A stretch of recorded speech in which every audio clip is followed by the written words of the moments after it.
wabarakatuh. Perkenalkan, di sini kami dari kelompok 3 dengan anggota yaitu saya sendiri Lepia Ega Berliani dan teman saya Salino Vitasari. Video ini kami buat sebagai proyek UAS untuk mata kuliah etika pendidik. Tujuan dari pembuatan video ini adalah untuk mengkaji dan merefleksi pentingnya kemampuan menjadi teladan dalam dunia pendidikan. Etika ini menjadi salah satu nilai kunci dalam membentuk karakter siswa dan menciptakan lingkungan belajar yang bermakna. Dalam video ini kami akan membahas teori etika keteladanan, contoh nyata dari sekolah, dan hasil wawancara bersama seorang inspiratif. Nah, untuk selanjutnya itu penjelasan mengenai kemampuan menjadi teladan secara teoritis yang akan dijelaskan oleh teman saya. Baik, di sini saya akan menyampaikan sedikit teori tentang etika kemampuan menjadi teladan. Di mana etika kemampuan menjadi teladan ini merupakan suatu kewajiban moral seorang pendidik untuk menunjukkan sikap, perilaku, dan nilai yang patut dicontoh oleh peserta didik. Nah, seorang guru tidak hanya menyampaikan teori atau ilmu saja di dalam sekolah, akan tetapi seorang guru juga menjadi role model dalam tindakan sehari-hari seperti kedisiplinan, tanggung jawab, kejujuran, dan empati. Nah, keteladanan adalah bentuk pendidikan karakter yang paling efektif karena ditransmisikan melalui contoh nyata, bukan hanya sekedar teori saja. Untuk selanjutnya saya berikan ke teman saya. Baiklah, untuk selanjutnya itu ada contoh nyata etika di sekolah. Nah, kami di sini mengamati Ibu Darwensi yang merupakan salah satu guru di SMP Bakti Ibu yang sekarang mengajar di bidang IPA, dan beliau sekarang menjabat sebagai wakil kepala sekolah bidang kurikulum.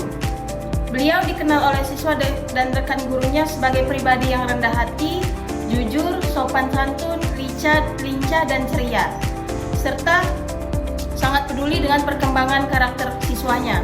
Nah, beliau ini sangat menerapkan 4 prinsip. Yang pertama kejujuran, yang kedua kata tolong, yang ketiga kata terima kasih, dan yang keempat kata maaf, sehingga sangat menjadi inspiratif bagi siswa dan rekan-rekan guru lainnya. Untuk selanjutnya kami akan menayangkan video hasil wawancara kami dengan Ibu Darwensi mengenai pentingnya dan cara menumbuhkan etika menjadi teladan. Assalamualaikum warahmatullahi wabarakatuh. Waalaikumsalam. Selamat siang Ibu. Siang. Maaf sebelumnya kami di sini mengganggu waktu Ibu sebentar. Perkenalkan, saya Lepia Ega Berliani, biasa dipanggil Ega. Dan ini teman saya Salino Vitasari, itu biasa dipanggil Sally. Kami di sini merupakan salah satu mahasiswa FKIP Unsri. Ya, dan sekarang di sini kami ada tugas akhir semester Bu, terkait observasi dan wawancara mengenai etika seorang pendidik Bu. Nah, di sini kami ingin meminta pendapat Ibu terkait etika kemampuan menjadi teladan. Mohon maaf sebelumnya Bu, izin bertanya, di sini dengan Ibu siapa? Ibu Darwensi. Kalau boleh tahu Ibu sudah mulai mengajar dari tahun berapa? Dari tahun 95. 95, udah lama ya Bu? Ya, kurang lebih ya 30 tahun ya. Oh iya Bu, kalau sekarang Ibu ngajar di sekolah mana? Di SMP Bakti Ibu. SMP Bakti. Itu dari awal ngajar sampai sekarang di Bakti. Iya, dari tahun 95, kemudian 8 tahun honor.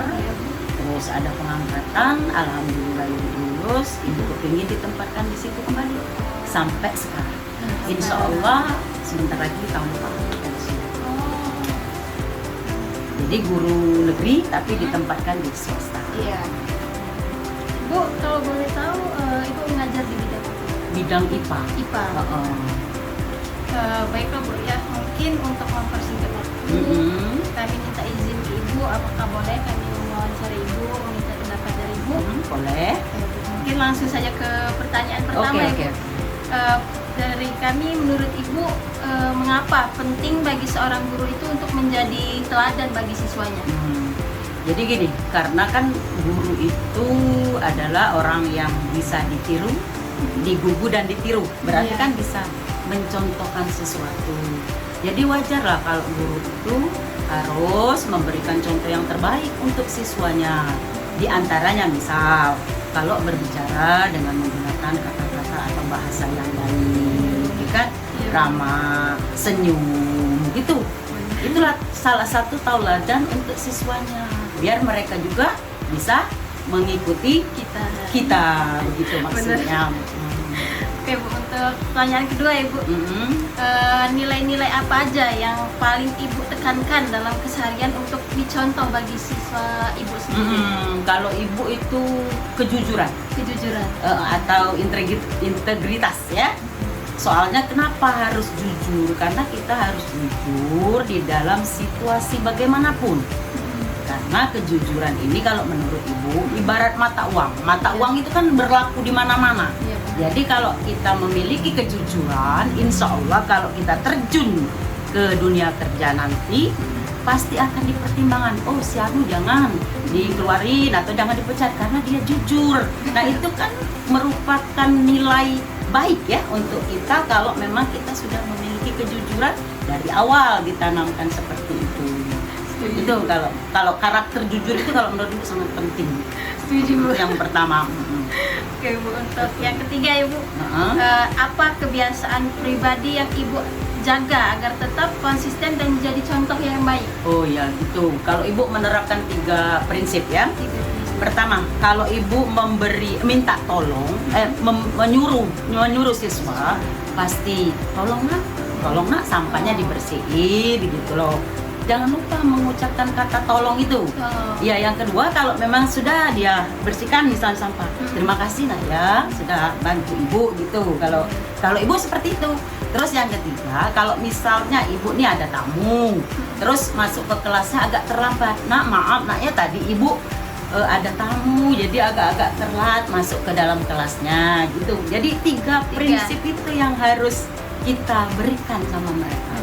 Ya, kata-kata tolong, kata-kata terima kasih, kata-kata maaf. Walaupun mereka kecil, anak-anak. Gitu. Iya benar. Setuju. Ya. Untuk pertanyaan selanjutnya boleh dari teman saya. Iya Bu, selanjutnya bagaimana sih cara Ibu untuk menumbuhkan dan mempertahankan etika keteladanan itu Bu? Serta terutama kalau kita kan pasti ada masanya mengalami masalah mungkin pribadi ataupun apa. Iya. Mana cara Ibu untuk mempertahankan sikap itu Bu? Pertama, satu tadi, kejujuran. Kita kan harus terus belajar jujur, bersikap jujur. Kedua, menghargai mereka, ya kan? Kan di sekolah itu atau di satu kelas kan anak itu bermacam-macam latar belakang. Jadi kita selalu menghargai pendapat mereka. Terus kita selalu ngomong dari hati ke hati tentang permasalahan mereka. Jadi kan mereka semakin dekat dengan kita. Akhirnya mereka terbuka. Itu untuk menumbuhkan, ya. Kalau mempertahankan ya kita harus bisa mengelola emosi. Ya, mengelola emosi karena kan orang emosi itu kan biasanya keluar kata-kata yang di luar kendali. Nah, tapi kalau kita pinter mengelola emosi, insya Allah anak-anak tadi pada saat kita marah bagaimanapun dengan siswa-siswa tersebut, tapi kita masih mengontrol dengan kata-kata yang baik. Itu kalau menurut Ibu untuk mempertahankan ya. Nah, untuk selanjutnya Bu, apakah pernah Ibu menghadapi situasi yang menantang terkait etika ini Bu? Dan bagaimana cara Ibu menghadapinya? Pernah banget ya. Kan kita tahu anak-anak sekarang sudah terkontaminasi dengan gadget. Iya, kan? Di era Jadi semakin hari mereka ini kan moralnya ini semakin terkikis kalau menurut Ibu. Nah, caranya gimana Ibu? Ibu harus terjun ke dunia mereka. Misalnya kita harus komunikasi dari hati ke hati. Misal nih, Ibu kan ngajar misalnya materi yang sesuai dengan pertumbuhan masa remaja. Nah, kita sharing sesama mereka. Akhirnya mereka terbuka.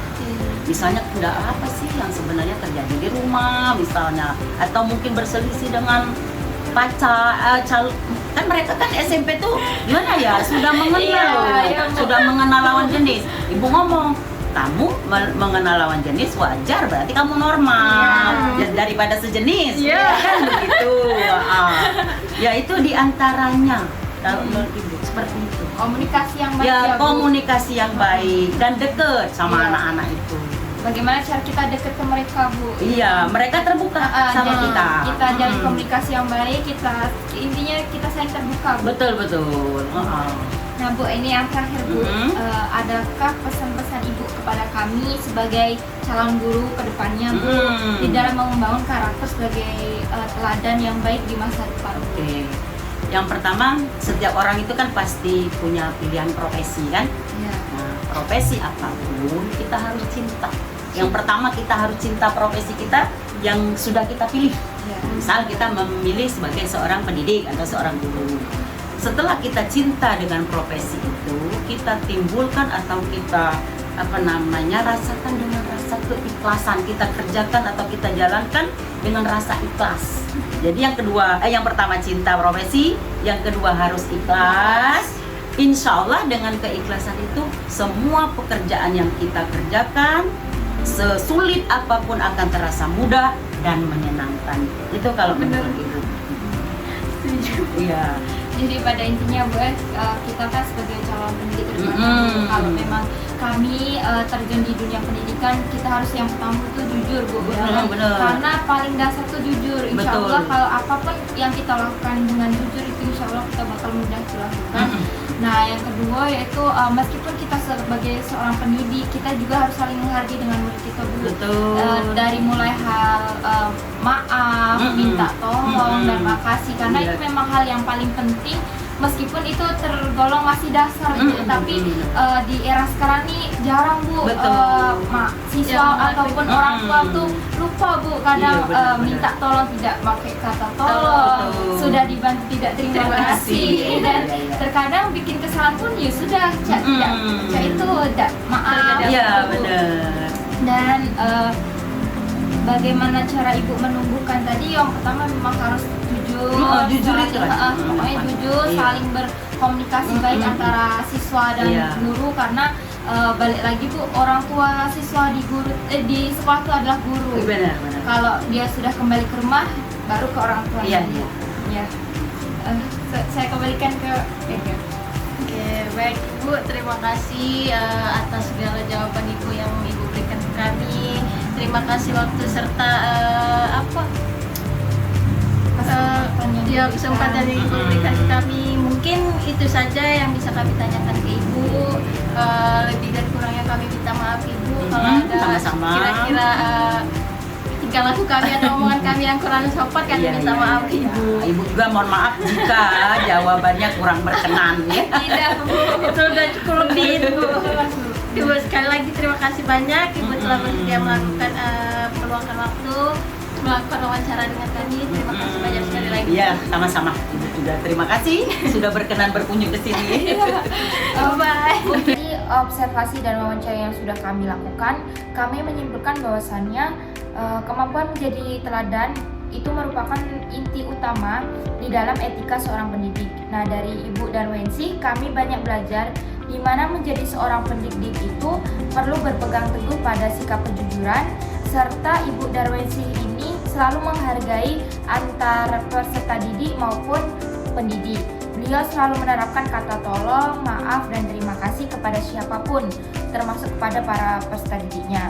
Oleh karena itu, kita sebagai calon pendidik di masa depan, kita harus memulai melatih diri kita agar pantas menjadi seorang pendidik yang bisa digugu dan ditiru.